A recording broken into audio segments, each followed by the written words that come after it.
नमस्कार साथियों, तो फिर से आप सभी का स्वागत है हमारे जीके के एक और नए वीडियो में। तो आज हम जीके में करने वाले हैं महत्वपूर्ण प्रश्नों को जो हमारे यूपी होमगार्ड के परीक्षाओं में पूछे जा सकते हैं।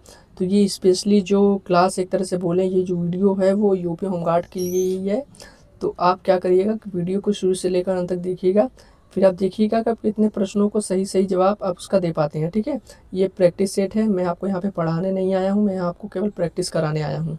ठीक है, मैं बेसिक प्रश्नों को लेकर आया हूँ। देखिए आप इसका सही जवाब दे पाते हैं कि नहीं। ठीक है, तो चलिए शुरू करते हैं। क्योंकि जो यूपी होमगार्ड में जो प्रश्न पूछे जाएंगे वो केवल जीके के ही प्रश्न पूछे जाएंगे, ना इसमें मैथ, ना इंग्लिश, ना रीजनिंग, ना हिंदी, कुछ नहीं है। ओनली जीके है, और जीके का भी सिलेबस काफ़ी बड़ा है। ठीक है, तो बताइए काजीरंगा राष्ट्रीय उद्यान किस राज्य का है। कहाँ गया?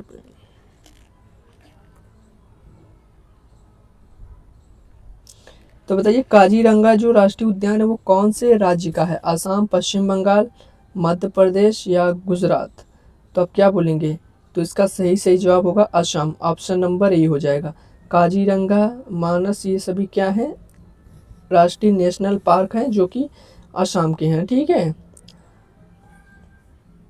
और यहाँ पर क्या है ना, एक चीज़ फेमस एक तरह से बोले तो यहाँ पर एक सिंगी गैंडे की दुनिया की 2/3 आबादी के लिए प्रसिद्ध है, एक सिंग वाला गेंडा। ठीक है, अगला देखें। अगला प्रश्न है कि जो मानस राष्ट्रीय उद्यान है वो कौन से राज्य का है। पश्चिम बंगाल, तमिलनाडु, और ये भी मैंने आपको बताया असम का। तो ऑप्शन नंबर सी हो जाएगा। ठीक है, अगला देखिए। कौन सा देश एशिया महाद्वीप का हिस्सा है। तो बताइए क्या होगा इसका सही जवाब। कहाँ गया भाई? तो आप कहेंगे युगांडा। युगांडा तो अफ्रीका का है। ग्रीनलैंड तो वहाँ का है, साउथ अमेरिका का। नहीं नहीं, नॉर्थ अमेरिका, उत्तरी अमेरिका। लंदन यूरोप का। तो आप कहेंगे जो भारत है ये एशिया का है। ठीक है, आपके जैसे यहाँ पे भारत हो गया, इंडोनेशिया हो गया, चाइना हो गया, पाकिस्तान हो गया, जापान हो गया, रूस हो गया, थाईलैंड हो गया, वियतनाम हो गया, और आपके इधर हो गया सऊदी अरब हो गया। मतलब ऐसे लगभग मिलाकर कुल 48-49 देश हैं, 48 देश हैं एशिया महाद्वीप में। ठीक है, और जो अगर मैं आपसे पूछूं एशिया महाद्वीप, भारत जो है ना एशिया महाद्वीप का दूसरा सबसे बड़ा देश है। ठीक है, अगला देखें। अगला है कि वास्को डी गामा ने भारत के लिए जो समुद्री मार्ग की खोज की थी वो कब की थी। तो आपके ऑप्शन है 1563, 1856, 1436 या 1498। तो आप कहेंगे वास्को डी गामा ने समुद्र मार्ग के लिए जो भारत की खोज की थी वो 1498 में की थी। ठीक है, मतलब इसने भारत की खोज नहीं की थी। आप लोग समझते हैं अगर हो कि भारत की खोज, क्या भारत इसके खोजने से पहले नहीं था क्या? भारत तो कई हजारों वर्ष से है, तो इसके खोजने से थोड़ी ना मिला है। इसने जो जैसे मार्ग होता है, आप ऐसा समझिए कि आपको एक मार्ग मिल गया वहाँ से यहाँ तक जाने का। आपको मान लिया यूपी जाना है तो आपको यूपी का मार्ग मिला, यहाँ से यहाँ बॉर्डर क्रॉस करेंगे तो एक रास्ता मिल गया। तो अगर पहले कोई ऐसे खोजा होगा तो वो उसकी खोज मानी जाएगी। तो वैसे ही इसने भारत जाने के लिए समुद्र के मार्ग की खोज की।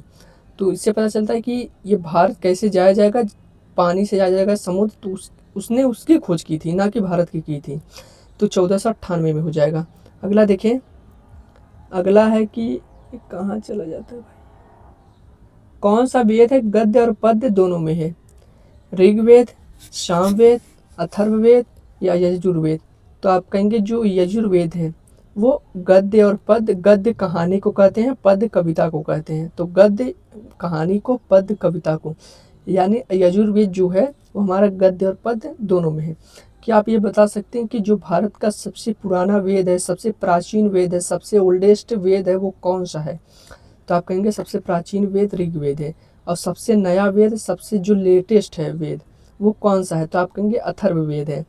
क्या आप बता सकते हैं कि जो जादू या टोना या टोटका इस तरीके से जो चीज़ें हैं वो कौन से वेद में आपको मिलती हैं ज़्यादातर। तो आप कहेंगे जो लेटेस्ट है जो अथर्ववेद है उसी में जादू, टोना, टोटका वगैरह का वर्णन मिलता है।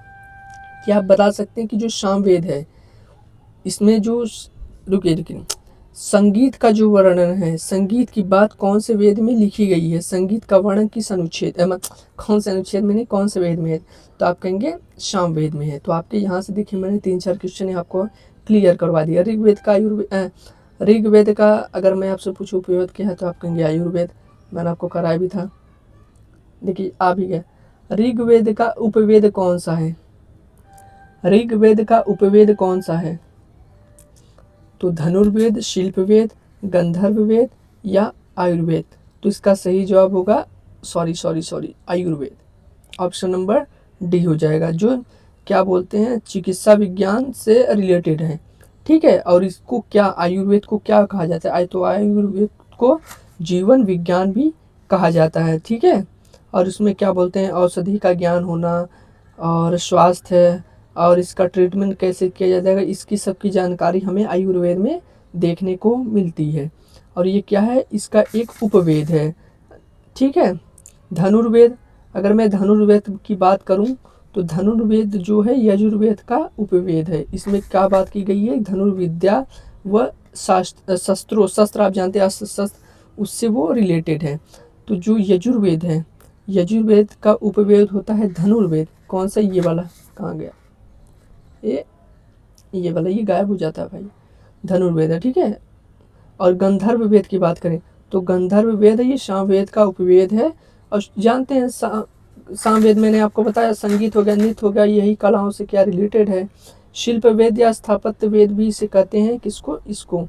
तो जो यह अथर्ववेद का क्या है? उपवेद है।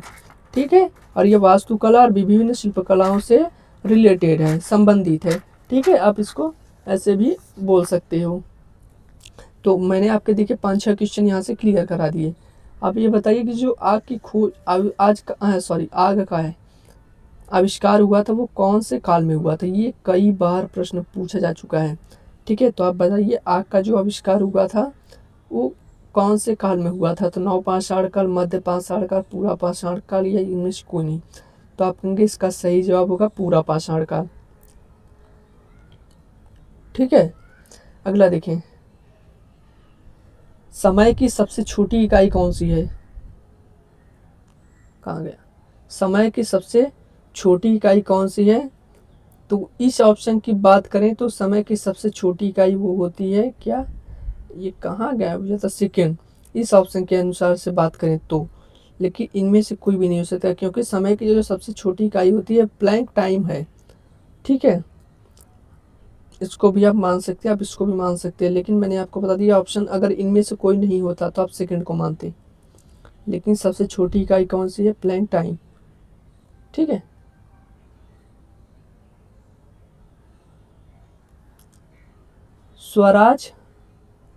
स्वराज पार्टी की स्थापना कब हुई थी? बताइए, 1920, 1923, 1942 या 1930? तो स्वराज पार्टी की स्थापना 1 जनवरी 1923 को हुई थी। इसमें कौन कौन शामिल थे और क्यों इसकी स्थापना की गई थी? तो इसकी स्थापना चित्तरंजन दास और मोतीलाल नेहरू ने 1 जनवरी 1923 को स्वराज पार्टी की स्थापना की गई थी। और यह स्वराज पार्टी का उद्देश्य क्या था? तो ब्रिटिश सरकार से अधिक स्वशासन और राजनीतिक फ्रीडम को गेन करना था, प्राप्त करना था, इनका एक उद्देश्य था। ठीक है,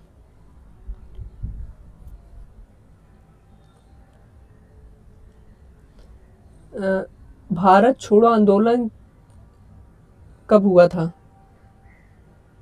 भारत छोड़ो आंदोलन की शुरुआत कब की गई थी? भारत छोड़ो आंदोलन की शुरुआत कब की गई थी? 1942, 1940, 1946 या 1919?